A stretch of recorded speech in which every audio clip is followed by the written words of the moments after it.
Hey everybody, Jason here. So everybody is kind of taught that the Earth is special, right? Unique, rare, the cosmic main stage, if you will. But the ancient texts of India, they tell a very, very different story. They tell a story of many worlds, many planes, many beings, some physical, some subtle, and some so advanced they appear as gods. And the Vedas don't actually ask a question if we're alone in the universe. They assume that we are. And in fact, it actually goes much further. They lay out the entire cosmic structure where Earth is just a middle layer, like a training ground, if you will, between the higher and the lower realms. So let's start with the framework. In Vedic Cosmology, there are 14 actual lokas, realms, dimensions, or what most people call planes of existence. So there's 7 higher lokas, and there's actually 7 lower ones. But we're in the middle, the Bhuloka, the Earth plane. And above us, worlds of divine beings, sages, radiant entities, and then below us, there's worlds of shadow, friction, decay, but also transformation as well. So it's not really about good versus evil, it's about frequency. Just like how sounds have octaves, reality has what's called lokas, layers and layers of vibration, each one holding different types of beings, different forms of time, and different levels of awareness altogether. And then we're out here debating whether or not microbes on Mars count as life. And meanwhile, the rishis are like, oh yeah, those glowing beings, they're from Tapoka. They incarnate down here when they get bored. So let's meet some of these beings, okay? So first of all, there's the Devas, radiant intelligence, often mistaken as gods themselves, but they're not actually creators at all. They're administrators. They're maintainers of reality, and each one governs a principle of nature.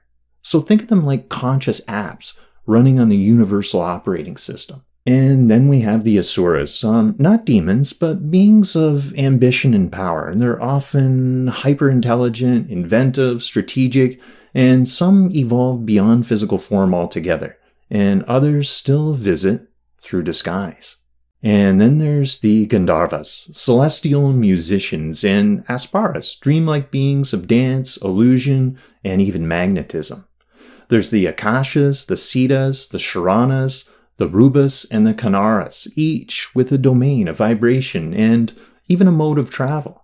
And then some of them, they actually walk among us in bodies, wearing skins of light, of matter, and even of memory. So the question isn't, are there other beings out there? The question is, which ones are actually trying to help, and which ones are just kind of farming our attention? So the Vedas didn't just speak of beings, they spoke of actual places, star systems, constellations, and galactic neighborhoods.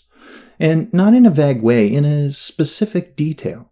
They described nakashatras, lunar mansions, 27 cosmic addresses the moon travels through each month. Each one is linked to a deity, a vibration, a power, and a people. This isn't astrology. It's astro-mystic cartography. Okay, so let's start with one you've definitely heard of, the Pleiades. So it's also known as the Seven Sisters, celestial fire carriers, and it's associated with Agni, the god of fire, initiation, and purification.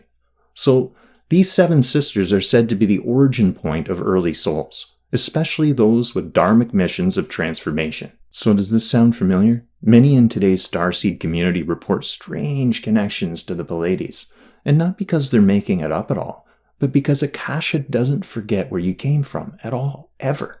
And then there's the Sirius star system, and it's sometimes linked to that region, the deer's head in the sky, associated with seekers, sages, and even cosmic pursuits. Right? So many Vedic texts associate Sirius with Shiva as the silent destroyer and dissolver of all false perceptions. So Sirius isn't just a star, it's a vibration of precision and disintegration, the place from which some avatars descend to reboot entire civilizations. And then there's Arcturus, the ones buried deep, the independent one associated with Vaju, the god of wind, and of course interdimensional travelers. So Swati types are said to be self-sufficient, brilliant, detached, and they don't play by the Earth's rules because they're not from Earth at all. Arcturans in many Vedic whisperings is the hub of subtle technology and advanced architecture.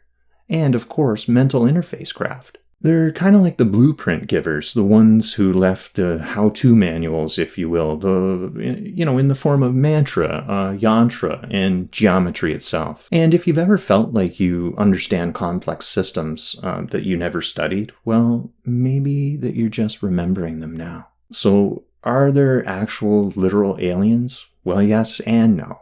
The Vedas, they don't draw a line between material and subtle. Some of these beings, they had bodies like ours. Some were light-based, and some were actually just mental forms. What mattered wasn't their species at all, but it was their frequency. What they were tuned to, what they carried, and actually what they activated. And those people or those beings came to actually guide. And of course, some didn't come to guide at all. Some came to extract, manipulate, and just observe with popcorn in hand. But the sages, they knew. They weren't waiting for disclosure. They were too busy decoding the transmissions coming from the stars into the silence of their own breath. So here's the truth that most actually miss. The beings from Sirius, the Pleiades, Arcturus, they don't just travel through space. They travel through awareness. They don't respond to telescopes. They respond to stillness, because what you call them was never separate from what you are. So in Advaita Vedanta, we learn a profound, profound secret, that all beings, divine, human, alien, subtle, are projections of consciousness, that field of awareness. No, not fictional, not imaginary, but appearing only to the degree that consciousness allows it. So then you have to ask yourself, what does that mean? Well, it means beings don't visit Earth just because they can. They appear to you only when your frequency becomes coherent enough to sustain the contact. And if they don't, well, you won't even notice they're standing in front of you. True story. So it's kind of like tuning a radio, if you will. The signal's always been there. You were just blasting complete static. And then one day you meditate, you become still, and you stop chasing for proof. You start relaxing into awareness itself. And then suddenly, guess what? You remember. Not just that they're real, but that you've been here before. Because in Dharma, the soul doesn't discover new beings. It remembers its companions. So you don't need to meet aliens. You meet aspects of your own forgotten self, dressed in light and humor, and of course silence. So this is kind of why the sages didn't write about flying saucers. They wrote about purity of mind instead, non-attachment, devotion, awareness, because they knew you can't force the universe to reveal itself. You can only become still enough for it to stop hiding. And when it does, you just don't see beings from other worlds. You see that you are one. The same cosmic fabric, the same source, wearing a human form, just for a little while. So yeah, the Vedas speak of beings from other worlds. They name them, they map them, they code them. But they never tell you to worship them, or wait for them, or chase them.